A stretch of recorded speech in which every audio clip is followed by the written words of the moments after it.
Well, officials are preparing and to provide an update on the Thorncliffe Park fire that has displaced people living in more than 400 units. Let's go there live. Fire services. We're here for the update for 11 Thorncliffe Park Drive and 21 Overlea.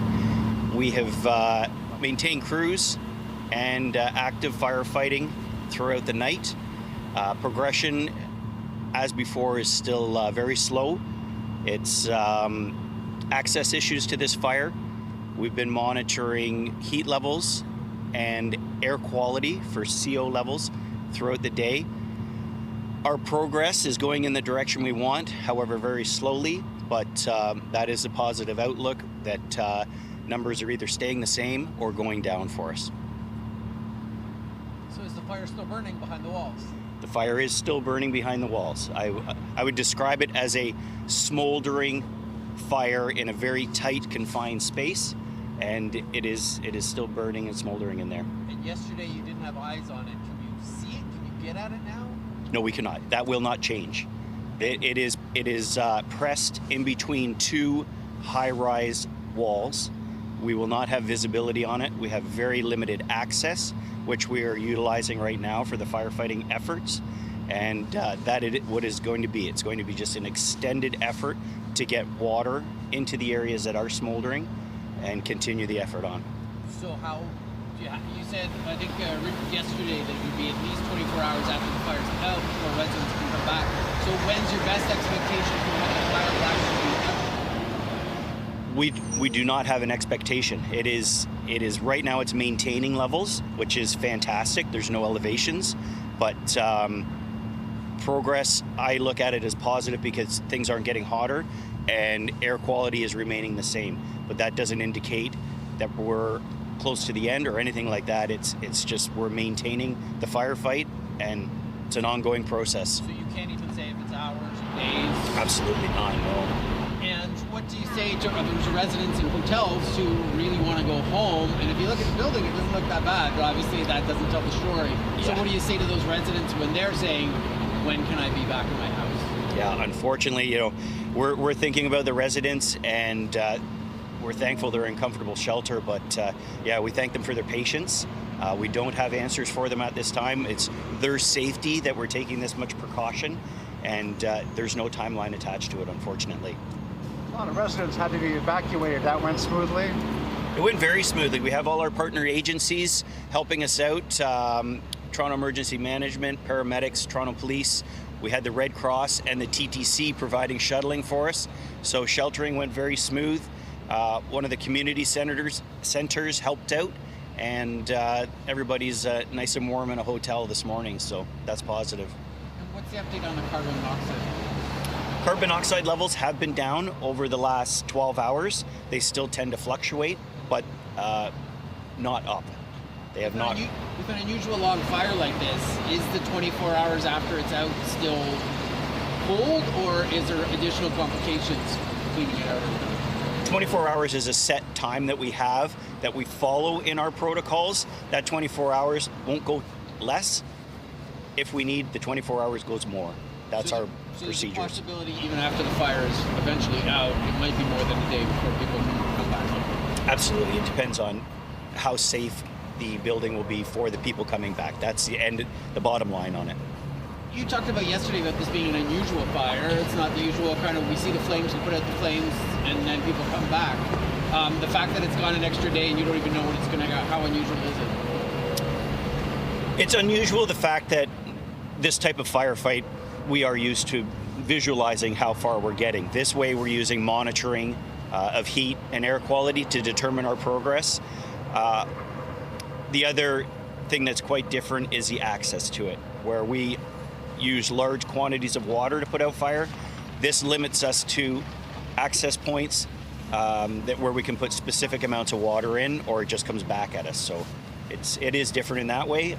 We are making progress, which is great, but and thankfully no injuries in this one, but we have seen fires in England and Hong Kong where there's flammable materials and in some cases mass casualties.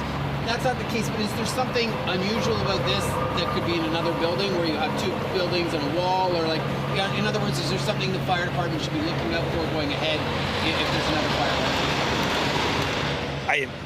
I imagine it's just the way this construction has happened here. I couldn't speak to any other buildings. It is a unique situation we have here. That's the way I'm looking at it. This is a fairly modern building. It's not a 100-year-old building. Yep. It has, I guess that when it was built, it probably had met the modern fire safety building code, that type of thing.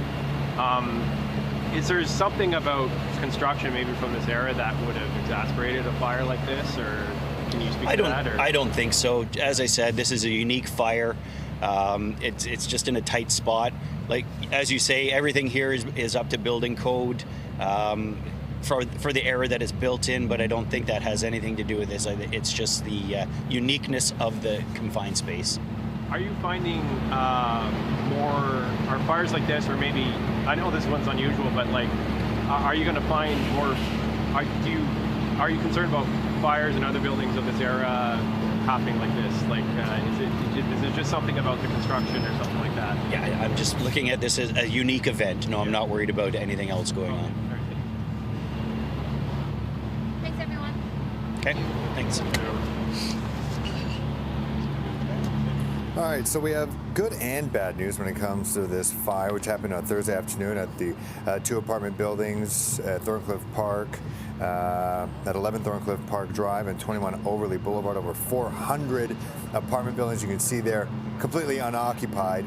So this fire kicked off on Thursday afternoon. It is now Saturday morning, and firefighters, with safety being the priority, are saying that very little has changed. The carbon monoxide level has fluctuated up and down. It hasn't gotten hotter, and the flames have not gotten worse, but there are still flames. This is still an active firefight.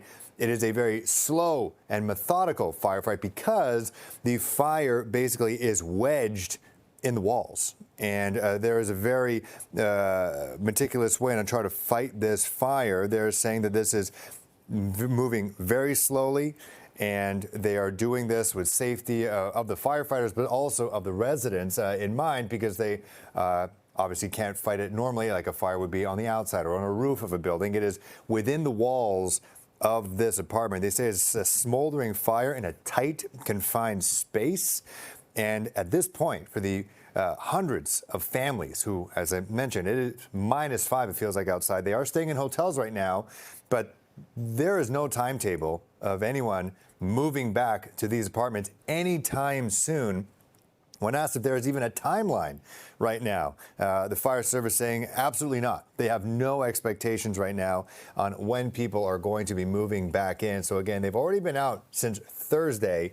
It is now Saturday morning, and there is no timeline. So hundreds and hundreds of people, over 400 units. So that, at least there's some people living alone, but there could be families as well living in these apartment buildings. No timetable on when they can go back home and retrieve their things, because at this point, the fire is still smoldering, and carbon monoxide, which obviously is a silent killer, its levels are fluctuating. It's gone down, but sometimes it comes up.